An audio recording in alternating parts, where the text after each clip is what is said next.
আমাদের বাংলাদেশের মানুষের মানসিকতা এত হীন যেটা বলে শেষ করা যাবে না। একজনের ভালো আমরা সহ্য করতে পারি না। কেউ যদি ভালো হয় চেষ্টা করি তাকে কিভাবে নিচে নামানো যায়, সে আমার থেকে ভালো কেন হবে।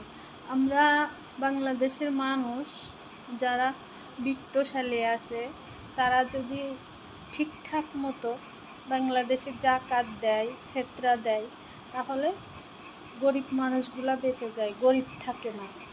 আমরা তাদের ব্যবহার করার জন্য, গরিবকে ব্যবহার করার জন্য ঠিকঠাক মতো জাকাত দেই না।